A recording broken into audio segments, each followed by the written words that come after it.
for first-degree murder. Also, California's governor prepares for a recall vote. And we begin the noon hour with breaking news out of Joplin. The Joplin Police Department tells KOAM they have an armed individual at a former Eagle pitcher at 3220 Industrial Drive in the Joplin Webb City Industrial Park. According to the police department, officers have made contact with the person and have begun trying to de-escalate the situation. Joplin SWAT is on scene along with crisis negotiators at this time, and officials are asking the public to avoid the area. KOAM does have a crew on the scene, and we'll have more information as it becomes available.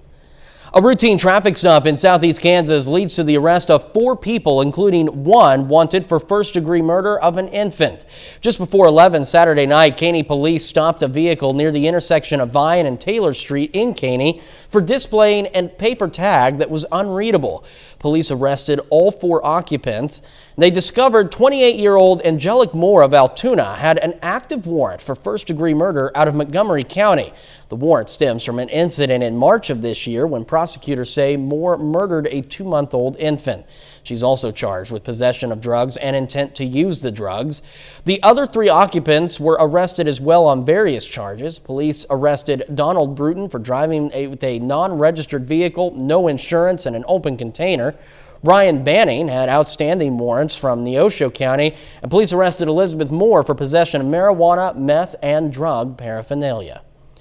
On Saturday, firefighters in Parsons, Kansas honored first responders who lost their lives on 9/11, and they did it by climbing the stairs of Belmont Tower, which symbolized the heroic efforts made by firefighters who were still working to save as many lives as they could when the towers of the World Trade Center came toppling down. As they made their climb, the Belmont Tower walls were plastered with photos of the 343 firefighters who lost their lives during the attack. The climb was meant to be exhausting, but the participants say they got the extra push to complete the mission when seeing the photos of their fallen comrades. Thought it was a great experience, and even people who did it very easily, it built character for them, gives them kind of mentality to not give up. The firefighters climbed the tower 7 floors 15 times and then made one final trip to the 5th floor, representing the 110 floors of the World Trade Center. Didn't take long for it to warm up outside. Did not. As a matter of fact, we're going to have above normal temperatures till the middle of the week, and then wait until you see what the weekend has in store. Looking forward to this weekend. Tell me what this weekend has in store. Mother Nation not being kind to us here in the middle of September. Live look outside of Television City, just some low-hanging clouds. Temperatures right now ranging anywhere from the low 80s, where we see an 81 in Iola, 87 in Joplin, and 88 already in Miami. So the 90s are on the horizon, and we don't have to worry about that haze from the West Coast wildfires that we've had past couple of days. Look at that jet stream, just flat as can be, and that's trapping in the heat from us all the way down to the Gulf Coast. Our weather trend is going to jaunt us up into the low 90s later on this afternoon. Overnight lows only dropping down into the high 60s, low 70s. So it's going to be a little bit of a warm night. Now we do have some rain coming our way. It almost sounds like a good idea, doesn't it? However, this is going to have some lightning, thunder, and some high winds with it as it dips in from the northwest and moves off to the southeast. Going to last us from Tuesday night into early Wednesday morning. Now, a cold front on the backside of that. How long will it last? Guess what? One day. 84 on Wednesday, Thursday, Friday, Saturday, Sunday. Hello, summer. But what can you really say, though? It is still summer. I mean, technically, it is. These temperatures aren't that wrong. They're just unpleasant. We've got 11 days left of summer. The equinox happening on the 22nd. 90s in September. But watch, at the equinox, all of a sudden temperatures will just tank. Because the Mother Nature knows it's fall. You take that up with my girl. I will. I will bring it up. Michael, thank you so much. Well, it's just hours until Californians find out whether a Republican-charged effort to recall Democratic Governor Gavin Newsom is successful. Now, if voters decide to oust Newsom, there are 46 candidates lined up hoping to replace the top official in the nation's most populous state. Anthony Pira has the latest on the recall effort from Los Angeles. Governor Gavin Newsom is fighting for his political life. President Biden is set to join him for the final hours of his campaign today. The latest polls are trending in Newsom's favor. A recent survey by the Hoover Institution and Stanford University's Lane Center estimates 57% of likely voters will vote no on the recall, while 43% will say yes to removing Newsom from the state's top elected office. But some earlier polls indicate it's going to be close. Mindy Romero is with the Price School of Public Policy at USC. She says the outcome will depend on Democratic voter turnout. And if they sit out, it's probably going to make it a lot closer for Newsom. Romero says the outcome has national political implications. If he loses or if he wins and it's close, that will be spun by Republicans and others, state and nationally, as a failure, as evidence that Democratic leadership, Democratic policies are bad for America. It will take a simple majority of voters to recall the governor. If that happens, there are dozens of candidates on the ballot, most are Republicans, looking to take his seat. The one with the most votes would become governor. Talk show host Larry Elder is the GOP frontrunner. It could be a very small sliver of the population, potentially in the single digits. The recall petition began circulating in February 2020, citing Newsom's policies on several issues, including immigration, homelessness, and taxes. The effort picked up during the pandemic after he installed some of the strictest COVID-related restrictions in the nation. Anger hit a fever pitch and recall signatures shot up when Newsom was caught ignoring his own advice, attending an expensive dinner with lobbyists, no masks, and no social distancing. Many have already cast their vote. I think that the state's going the wrong way, and I'm hoping that maybe we'll change it. I don't want to see California go to anything like Florida or Texas. Knowing there's a lot on the line for control of the Golden State. Anthony Pura, CBS News, Los Angeles.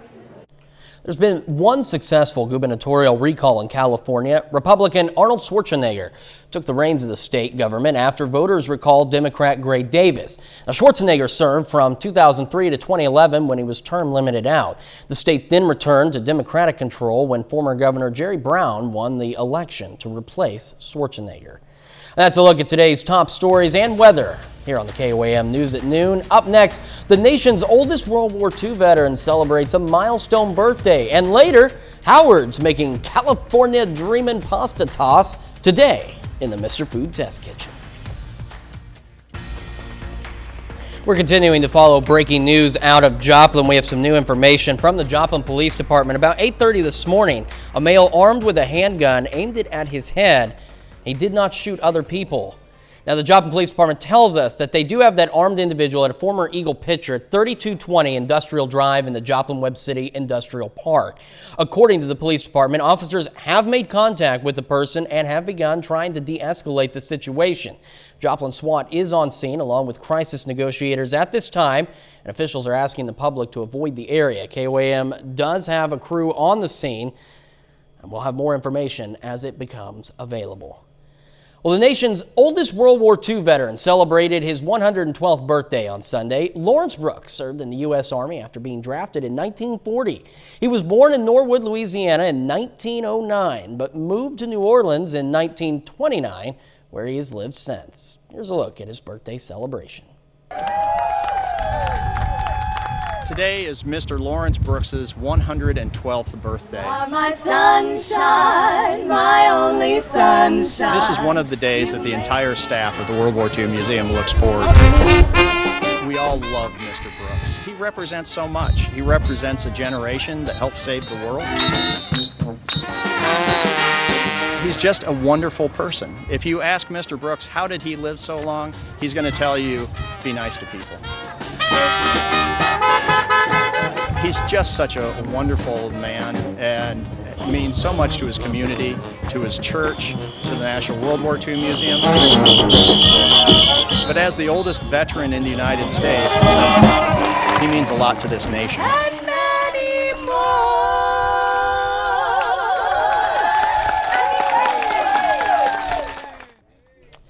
Talk about a celebration. Well, still to come on the KOAM News at noon, Mr. Food. Sometimes the best recipes are created when you least expect it. I can't wait to share my latest creation with you. But first, Michael Hayslip returns with your complete forecast. Coming off of our warm weekend, if you go, it seems a little bit warm for September, well, you're actually exactly right. We have been quite a bit above average for what we've seen for the past 13 days of the past month. As a matter of fact, even though our high temperatures every now and then with that string of 90s will get interrupted, it's by a high 80. And so that September average that clocks in at 90.5 degrees, well, actually, it only should be hanging around 86 right now. That's right, we're a good 4 degrees above average for our month of September. We may even end up challenging some record highs this month as far as the monthly goes, not the daily, but as far as the monthly goes. 87 degrees as we hang over 7th and Rangeline, and we knew that wind was going to come back and get us. Here it comes in, 18 miles per hour. And that's why we got that 3-degree difference between the temperature and what it actually feels like. Low hanging clouds outside of Television City and through Joplin. And as the wind arrows pick up, we're challenging 90 degrees down to the south through Miami and Welch, but yet much cooler up to the northwest. Look at 83 in Nevada, 81 in Iola. The reason I point that out is those were the much warmer temperatures this morning. So it did a complete flip-flop on us from where we were pre-sunrise. Carthage 6 at 86 and Neodesha at 85. Clean Skywatch storm tracker, nothing to worry about the Midwest. Want to point this out as far as our jet stream goes. This straight east-west line that we have. We had the big ridge over us last week. That brought us to cooler temperatures.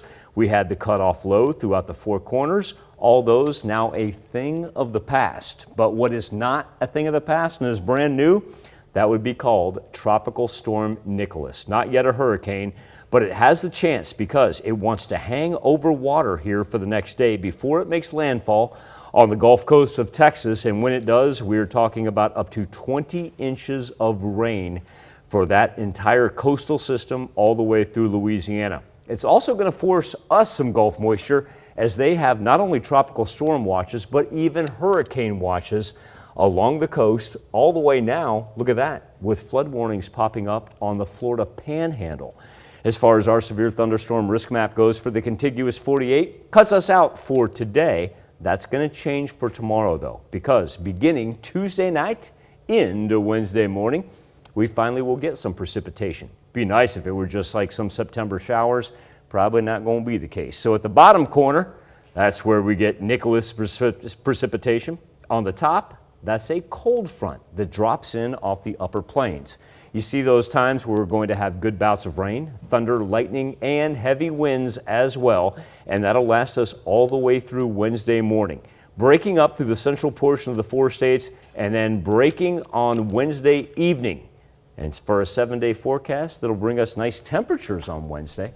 But Chris, after we're done with that, guess what's going to happen? You and I are weather geeks, we know. Fall.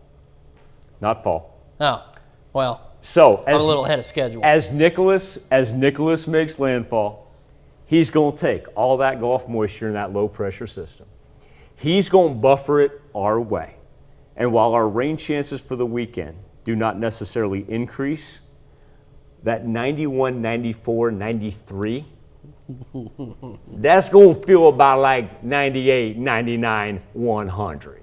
It's going to be beautiful summer-like weather, isn't it? Summer in the 4 states. Come on, man. I'm already, I can already feel my shirt sticking to me when you say that.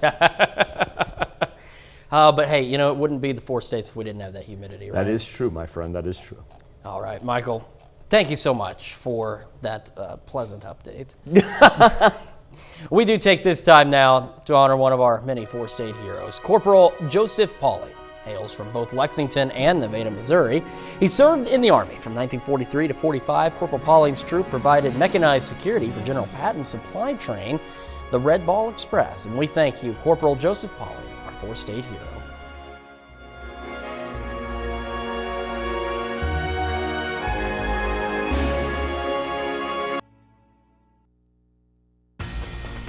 We do want to update you on the breaking news that we're following out of Joplin. We have some additional information now. According to the Joplin Police Department, the subject that they have right now at a former Eagle Pitcher facility in the Joplin Webb City Industrial Park did fire several shots, possibly into the air. They do say that he did shoot himself, and JPD says it is a life-threatening injury at this time. JPD said that he has not fired at them, and they have not fired any of their weapons. And as soon as they get equipment out of the industrial park, we'll open back up. Recapping that story, earlier this morning, the Joplin Police Department responded to a person that was armed in a former Eagle Pitcher facility at 3220 Industrial Drive in the Joplin Webb City Industrial Park. We do have a crew on the scene, and we'll continue to provide updates as they become available. Now, turning to Mr. Food, Howard in that Mr. Food test kitchen. He's making some California Dreamin' pasta. It's his own creation. He's going to share it with you right now. The other day I went home, cooked up some pasta, and when I reached for a jar of spaghetti sauce, I was all out. Rather than moan and groan, I welcomed the challenge and came up with a new dish with a few things that I did have on hand. Boy, did it exceed my expectations. While the spaghetti was cooking, I melted some butter in a skillet and tossed in a handful of walnuts. When the butter turned golden, I added a good amount of fresh spinach, some sliced sun-dried tomatoes, and a little salt and pepper. I cooked this just until the spinach started to wilt. I spooned it over my pasta and gave it a good toss. A little taste test convinced me that I was onto something. So I brought it to the table and topped it with some grated Parmesan and a little more ground pepper. Once everyone tasted it, I knew I had a winner. They were raving about it. This just proves that good, simple ingredients create great, simple dishes. To get the recipe for what we call California Dreamin' Pasta Toss, simply visit our website. And in case you were wondering, I call it that because the walnuts are from California, and I've been dreaming about making this again since that night.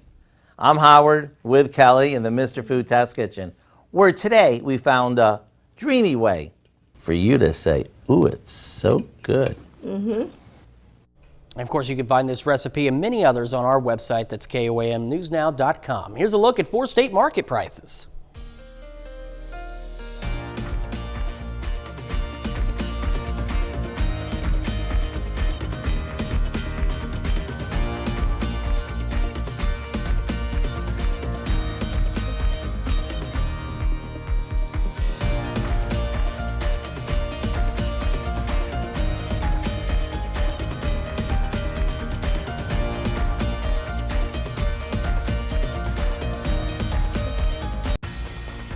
We're continuing to follow breaking news out of Joplin right now, where the Joplin Police Department tells us they have an armed individual at a former Eagle Pitcher facility at 3220 Industrial Drive in the Joplin Webb City Industrial Park. So we do have some new information. At around 8:30 this morning, a male armed with a handgun aimed the gun at his head. He did not shoot other people. However, he did fire several shots, possibly into the air, and he did shoot himself. JPD says right now that it is a life-threatening injury. JPD says that he did not fire at them, and they have not fired any of their weapons. As soon as they get equipment out of the industrial park, it will open back up. They said they've checked, and he was not in the building. Joplin SWAT has been on scene along with crisis negotiators. And again, they're still asking people to avoid the area. And as we've mentioned, we do have a crew on the scene, and we will have more information as it becomes available. Dow, join us. Quick look at what's coming up at 5. Yeah, I'll tell you one story anyway. At 5, furniture sales have been on the rise during the pandemic, but a shortage of skilled workers is contributing to unprecedented delays in getting the furniture to customers. Latest on that and the breaking news story at 5. All right, Dow, thank you. That's our time for now. Have a great day.